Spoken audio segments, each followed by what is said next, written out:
오늘은 책 한 권이 인생을 바꾼다라는 주제로 이야기를 나눠보려고 하는데요. 누구나 한 번쯤은 책 한 권에 마음이 흔들리거나 생각이 달라졌던 경험 있으시죠? 책은 단지 정보를 전달하는 수단을 넘어서 삶의 방향을 제시하고 마음을 다독이고 또 우리 안에 잠자고 있던 무언가를 깨우는 아주 놀라운 힘을 가지고 있어요. 오늘 영상에서는 책이 우리 삶에 어떤 방식으로 변화를 주는지, 또 어떻게 하면 책을 통해 더 나은 인생으로 나아갈 수 있는지를 하나하나 이야기해 드릴 거예요. 읽는다는 건 단순히 눈으로 글자를 따라가는 게 아니라 누군가의 삶을 잠시 빌려 살아보는 일이기도 하죠. 이 시간을 통해 여러분도 내 인생을 바꾼 책 한 권을 떠올려 보시고 또 앞으로 어떤 책을 만나고 싶은지 생각해 보시면 좋겠습니다. 차 한 잔 곁에 두시고요.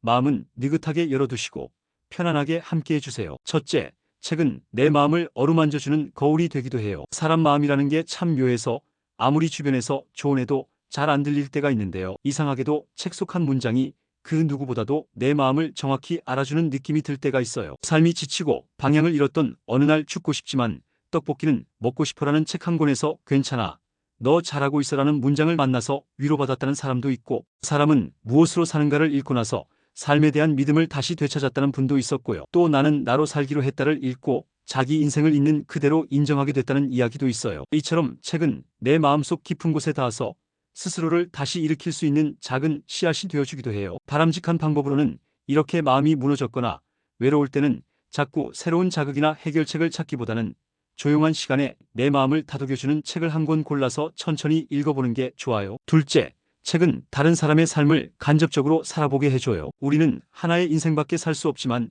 책을 통해 수십 명, 수백 명의 삶을 체험할 수 있다는 게 참 신기한 일이죠. 안나 카레니나 같은 고전에서부터 시작해서 82년생 김지영 같은 현실적인 이야기까지, 어떤 책은 사랑과 갈등 속에서 감정을 배워가게 하고, 어떤 책은 사회 구조 안에서 내가 놓쳐왔던 문제들을 다시 생각하게 만들고, 또 어린 왕자 같은 이야기에서는 순수함과 관계에 대해 다시 돌아보게 되죠. 이렇게 책은 다양한 사람의 관점과 고민, 인생 여정을 함께 느끼게 해주면서 내 시야를 넓혀주고요. 한층 더 깊은 사람으로 자랄 수 있게 도와줘요. 바람직한 방법으로는 이렇게 다양한 장르의 책들을 골고루 읽어보면서 특히 나와 다른 환경에 있는 사람들의 이야기에 귀 기울여보는 거예요.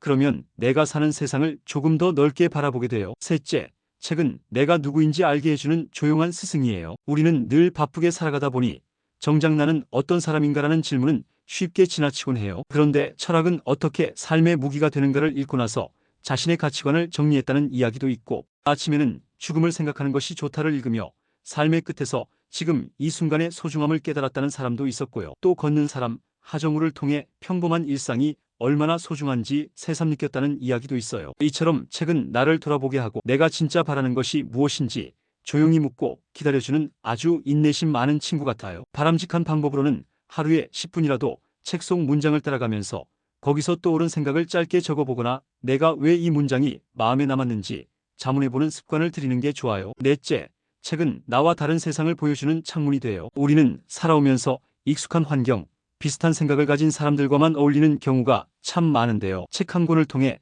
전혀 다른 나라의 삶이나 전혀 다른 가치관을 가진 사람들의 이야기를 접하다 보면 내가 몰랐던 세계가 눈앞에 펼쳐지는 것 같은 느낌을 받을 수 있어요. 이를테면 아프리카 어린이들의 삶을 담은 책을 통해 하루 한 끼조차 어려운 현실을 알게 되었을 때 지금 내가 누리고 있는 일상이 얼마나 감사한지 깨닫게 되기도 하고, 전쟁을 겪은 작가의 자전적인 소설을 읽고 나면 평화로운 오늘이 얼마나 소중한지도 느끼게 되죠. 또 다른 예로는 장애를 가진 아이의 부모가 쓴 수기를 읽으며 내가 몰랐던 고통과 사랑의 깊이를 알게 되는 경험도 해보실 수 있을 거예요. 바람직한 방법으로는 이렇게 한 분야에만 집중하지 말고 평소 내가 접해보지 않았던 다양한 주제의 책에도 관심을 넓혀보는 게 좋아요. 그렇게 하다 보면 생각의 폭이 넓어지고 내 안에 새로운 관점이 자리 잡게 되거든요. 다섯째, 책은 삶의 리듬을 되찾게 해줘요. 우리 삶이 뭔가 자꾸 불안하고 들쑥날쑥하게 느껴질 때가 있는데요. 그럴 땐 책 읽기가 아주 좋은 리듬 조절 장치가 되어줄 수 있어요. 예를 들어 아침에 일어나 30분 정도 책을 읽는 습관을 들이면 하루의 시작이 훨씬 차분해지고, 자기 전 따뜻한 수필이나 시 한 편을 읽으며 하루를 정리하면 숙면에도 큰 도움이 되죠. 또 출근길, 지하철 안에서 몇 장이라도 읽다 보면 의미 없이 흘러가던 시간이 아주 알차게 느껴지고요. 주말 아침 햇살 좋은 날 책 한 권 들고 근처 공원으로 산책을 나가면 그 하루는 정말 여유롭고 마음이 가볍게 느껴질 거예요. 바람직한 방법으로는 이렇게 책 읽는 시간을 억지로 만들기보다는 생활의 흐름 속에서 자연스럽게 녹여보는 걸 추천해요. 그렇게 리듬을 회복한 삶은 훨씬 건강하고 안정적이게 되거든요. 여섯째, 책은 마음의 상처를 어루만지는 약이 될 수 있어요. 사람 마음이라는 게 참 복잡해서 말로 꺼내기도 힘든 감정들이 많잖아요. 그런데 책 속에서는 그런 감정을 대신 말해주는 문장들을 만나게 될 때가 있어요. 예를 들면 사랑에 아파본 사람이라면 이별을 다룬 시집을 통해 마음을 정리할 수 있고, 가족 갈등으로 힘들었던 사람이라면 자전적 에세이를 통해 나만 그런 게 아니구나 하고 위로받을 수 있죠. 또 우울한 감정을 겪고 있을 때 심리학 책을 통해 내 상태를 이해하고 조금은 객관적으로 나를 바라보는 기회도 생기고요. 바람직한 방법으로는 이렇게 내가 지금 어떤 감정을 겪고 있는지를 솔직하게 들여다보고 그에 맞는 책을 찾아보는 거예요. 책은 늘 말없이 기다리고 있다가 딱 필요한 순간에 가장 따뜻한 말을 건네주는 친구가 돼줄 수 있거든요. 일곱째, 책은 사람과 사람을 잇는 다리가 돼요. 혼자서 책을 읽는 건 고요한 시간이지만 그 내용을 누군가와 나누는 순간 우리는 깊은 대화를 나눌 수 있는 공통의 언어를 갖게 돼요. 이를테면 친구와 같은 책을 읽고 서로의 감상을 이야기하면서 더 깊은 관계가 만들어지기도 하고, 부부가 함께 읽은 책의 내용을 두고 삶의 방향을 이야기하다 보면 관계가 훨씬 단단해지기도 하죠. 또 독서 모임이나 북클럽에 참여하면서 처음 만나는 사람들과도 쉽게 가까워질 수 있고, 같은 책을 읽었다는 공감대가 생각보다 큰 연결고리가 되어주기도 해요. 바람직한 방법으로는 이렇게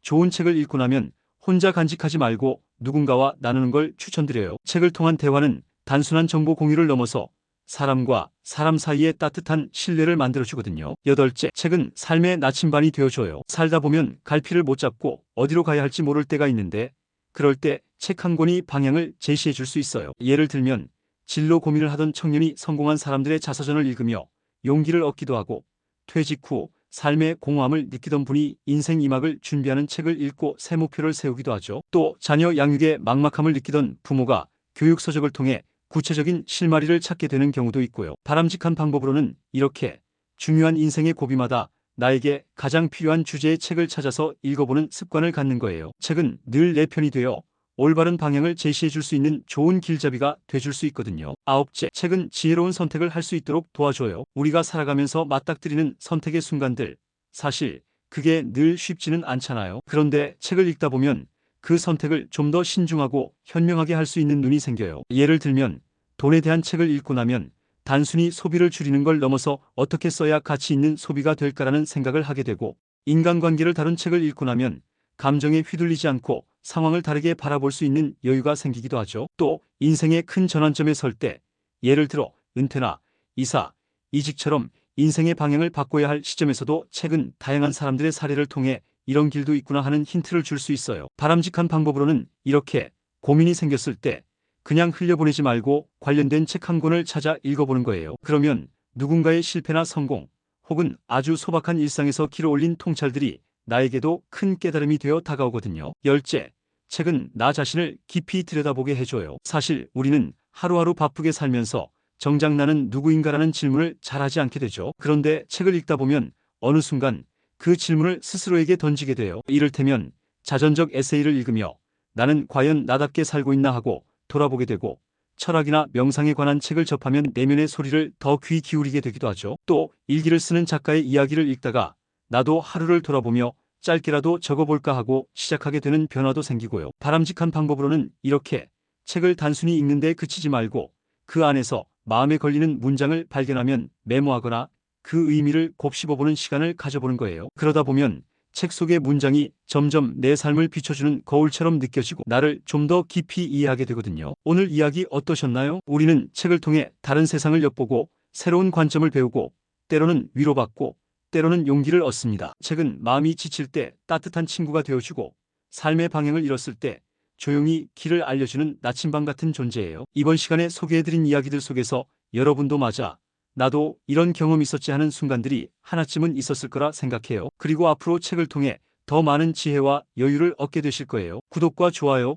알림 설정도 부탁드리고요. 오늘 영상도 함께 해주셔서 감사합니다. 참고로 노후지의 채널에 멤버십 기능이 새로 생겼어요. 관심 있으신 분들은 가입 버튼을 눌러보시면 자세한 내용을 확인하실 수 있습니다. 앞으로도 좋은 이야기로 찾아뵐게요. 건강하고 평온한 하루 되세요.